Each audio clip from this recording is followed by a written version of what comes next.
mawakasan ang mga nangyaring digmaan at hindi pagkakaintindihan ng magkabilang grupo na maaring mauwi at kumitil sa buhay ng mga inosenteng miyembro ng magkabilang panig, mga sibilyan, pagkasira ng mga ari-arian, pagkabuhayan at paglikas ng maraming sibilyan na nagdadala ng miserableng pamumuhay. Ito po ang ating mga tuntunin at kondisyon sa kasunduan.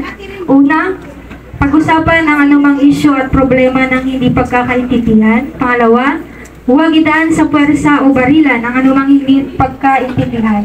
Pangatlo, kapag hindi magpaawat ang parehong grupo ay maaaring patakan ng mortar at kanyon at isailalim sa law enforcement operation.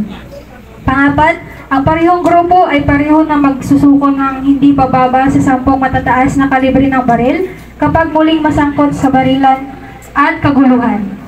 Panglima, kapag pumunta sa isang lugar ay dapat parehong mag-coordinate at dapat walang dalang baril. Panganim, mag-file ng affidavit of desistance o iatras ang kaso laban kay Mutawali Simpal and group na ipacilitate ng LGU Sultan Sabarungis. Pangpito, kung hindi magpaawat at mag-away muli ay tuturing na persona non grata sa lugar.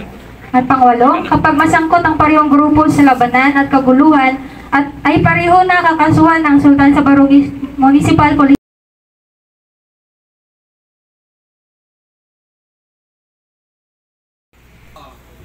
as early as possible, ipaalis natin yun.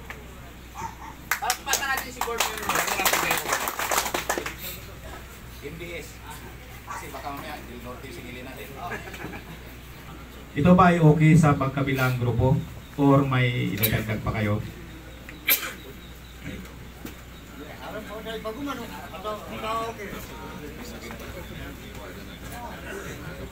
Bali niya kuha na maputan niya kuha na Battalion Commander si Colonel Ricardo na upama ka siya tampo si kanuni sa bahan doon si na mabali kuha na nuka sumaya na nami pong kapilmay isuwagi papirma nami paliw niya upama ka arambol upama ho ha dato nori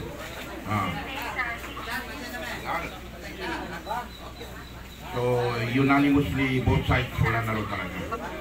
Okay. I-print na, i-print. Print na natin. Yung mga signatory, pakita nyo muna ang signatory. Yan, first party, Tingma.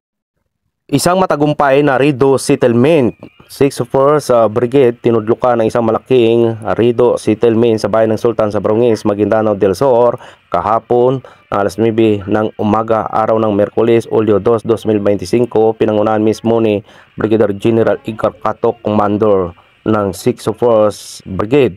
Ang isang matagumpay na Rido settlement ay sinagawa sa impila ng 33rd Infantry Makabayan sa pamunuan ni Lieutenant Colonel Ligada upang suportahan ang programa ng bagong inalal na Gobernador na si Honorable Dato Ali Mitimbang na Dato ng Talayan na magkaroon ng tunay na kapayapaan at kasunduan pagkakaisa ng mamamayan sa probinsya ng Maguindanao del Sur.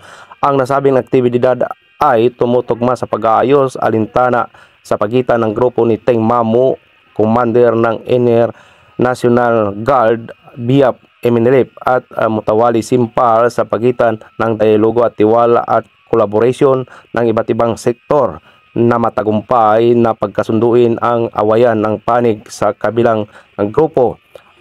Ang mga dumalo sa bilang saksi sa Rido settlement ay sinilay Honorable Elected Board Member bilang kinatawan ng Peace and Order sa lalawigan ng Maguindanao del Sur, Dato Yasir Puti Ampatuan, nag-isang board member na Philip Salvador ng Maguindanao del Sur, Dato Jepner Vice Mayor ng Sultan Sabarungis, Sarip Sayduna MDS, Honorable Dato Nori Mamalos, Sangguniang Bayan ng Sultan Sabarungis, Sarip Sayduna, Mustafa Mr. Ansari Manan bilang kinatawan ng Eminelep CCH at Mr. Sali Agay Admin ng 105 Base Commander ng BIAP, Mr. Angelis Mistro bilang Peacemaker Reconciliation Office PSRO, Police Captain Muhammad Ali, team ng leader ng GPST, Sarip Sayduna, Mustafa at Police Pausi Tumog kasama ang security component. Ang 6 ID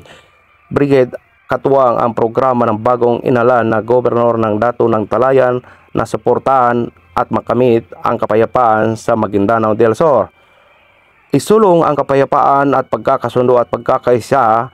Ang misyon ay hindi lamang sa mapanatili ang seguridad kundi magsilbing tunay na tudlukan ang walang katapusan na rido at siraan at mawala ng katahimikan at tapusin ang atin mga rido settlement upang suportahan ng bagong inalal at mamamayan na patuloy na mamumuhay ng tahimik. Pahayag ni Brigadier General Cato ay pinuri ni Major General Donald Gumiran bilang pinuno ng 6th ID.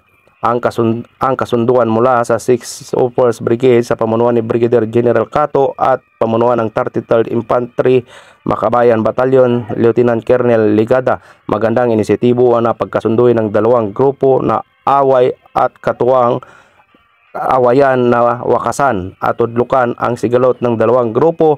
Katuwang ang lokal na pamahalaan na matudlukan ang walang katapusan na rido.